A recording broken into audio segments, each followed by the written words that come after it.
میرے اور آپ کے آقا و مولا نے ارشاد فرمایا قیامت کے دن میرے سب سے قریب وہ ہوگا جو کثرت سے میرے اوپر درود پڑھنے والا ہوگا۔ تو یہ حضور کی قربت کا ضامن ہے درود، تو اس لیے اپنی اولاد کو حضور علیہ السلام پر درود پڑھنے کی ترغیب دو۔ بچپن میں ہی اپنے گھر کے اندر مجالس درود قائم کرو، روزانہ کی بنیاد پہ ہو تو بہت اچھا، نہیں تو ہر 8 دن کے بعد ایک دن ضرور متعین کر لیا جائے۔ جمعۃ المبارک کے دن کثرت کے ساتھ درود پڑھنے کی ترغیب دی گئی ہے، اور فرمایا اس دن فرشتے حاضر ہوتے ہیں۔ تو حضرت ابو درداء رضی اللہ تعالی عنہ نے عرض کی یا رسول اللہ صلی اللہ علیہ وسلم، آپ کی حیات طیبہ میں تو ٹھیک ہے، لیکن جب آپ انتقال کر جائیں تو کیا اس کے بعد بھی یہ عمل جاری رکھا جائے؟ ابن ماجہ میں یہ روایت موجود ہے۔ تو حضور علیہ السلام نے حضرت ابو درداء سے فرمایا ہاں میرے وصال کے بعد بھی اس عمل کو جاری رکھنا، اور ساتھ ارشاد کیا کہ ان اللہ حرم علی الارض ان تاکل اجساد الانبیاء فنبی اللہ حی یرزق، اللہ نے مٹی پر حرام کر دیا ہے کہ وہ نبیوں کے جسموں کو کھائے، نبی قبروں میں زندہ ہوتے ہیں، ان کو رزق بھی دیا جاتا ہے۔ تو کہا کہ یہ میرے بعد بھی میرے اوپر درود کے سلسلے کو جاری رکھنا۔ تو ایک مومن تو درود کے ساتھ جڑا ہوا ہے، وہ تو درود کے بغیر دن گزار ہی نہیں سکتا، الگ سے نہ بھی پڑھے تو اس کو نماز کے اندر درود پڑھنا ہی ہوتا ہے۔ درود ابراہیمی تو نماز کا حصہ بنا دیا گیا، اور اس کو کثرت کے ساتھ درود پڑھنے کی ترغیب دی گئی۔ تو درود ایک ایسا وظیفہ ہے کہ جو اپنی زندگی میں جتنا زیادہ شامل کر سکتے ہو اتنا زیادہ شامل کر لو۔ ویسے بھی درود پڑھنے سے بچوں میں تقدس پیدا ہوتا ہے، بچے پاک دامن رہیں، عفت مآب رہیں، ان کی طبع میں تقدس رہے۔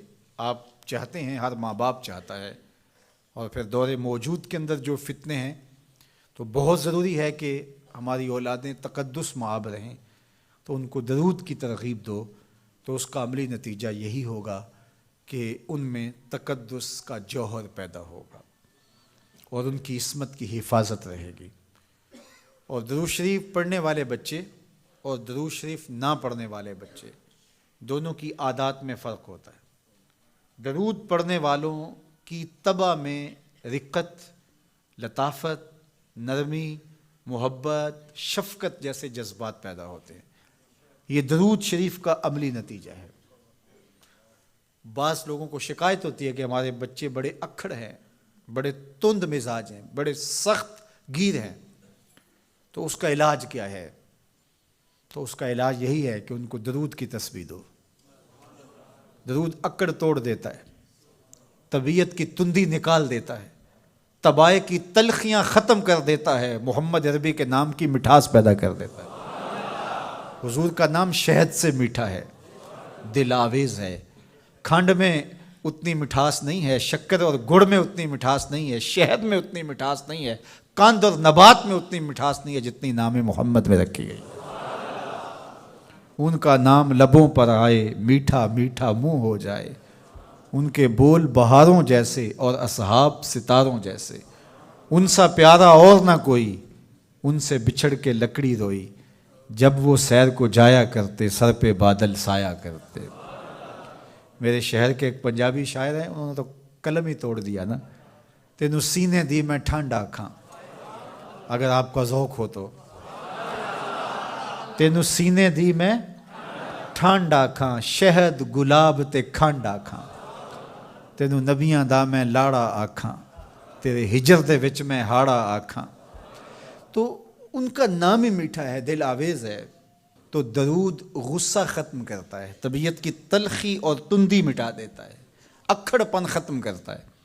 تو آپ اگر چاہیں کہ اولاد اکھڑ ہے تو ان کو کسی طرح درود پہ لے آئیں، درود کی تسبیح ان کے ہاتھ میں دے دیں، تو ان کی طبع میں نفاست بھی آئے گی، ان کی طبع میں لطافت بھی آئے گی، ان کی طبع میں رقت بھی آئے گی، ان کی طبع میں محبت بھی آئے گی، ان کی طبع کے اندر جو ہے وہ لیاقت بھی پیدا ہوگی۔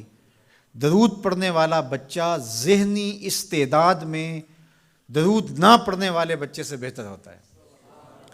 یہ بھی آپ تجربہ کر کے دیکھ لیں، 2 بچے برابر ذہنی استعداد رکھتے ہوں اور ان میں سے ایک بچہ درود پڑھتا ہو اور ایک درود نہ پڑھتا ہو تو درود پڑھنے والا بچہ آگے ہوگا۔ یہ درود کی برکتیں ہیں، یہ درود کی رحمتیں ہیں۔ تو درود کثرت سے پڑھنا اپنی اولاد کو سکھائیں گے۔ ہفتہ روزہ آپ محافل کا گھر میں انعقاد کر لیجئے اور اس میں صرف دروشی پڑھ لیجئے، تو انشاءاللہ اس سے آپ دیکھیں گے کہ اولاد کو اس کا فرق پڑتا ہے۔ یہ تربیت کا ایک آسان نسخہ ہے اور یہ وہ وظیفہ ہے جس سے تھکن نہیں ہوتی، یہ وہ وظیفہ ہے جس سے طبیعت میں تلخی نہیں آتی۔ کہتے ہیں وظیفہ میں نے پڑھا ہے تو وظیفہ پڑھتے پڑھتے میری طبیعت میں یہ ہو گیا ہے، وہ بات کہتے ہیں وظیفہ الٹ پڑ گیا ہے۔ بڑے وظیفے الٹ پڑھ سکتے ہیں لیکن درود الٹ نہیں پڑھتا، درود ہے ہی سیدھا، یہ الٹوں کو بھی سیدھا کر دیتا ہے۔ تو درود پڑھیں اور یہ منہ بھی میٹھا رکھے گا، یہ دل بھی ٹھنڈا رکھے گا، یہ دنیا بھی ٹھنڈی رکھے گا اور آخرت بھی ٹھنڈی کر دے گا۔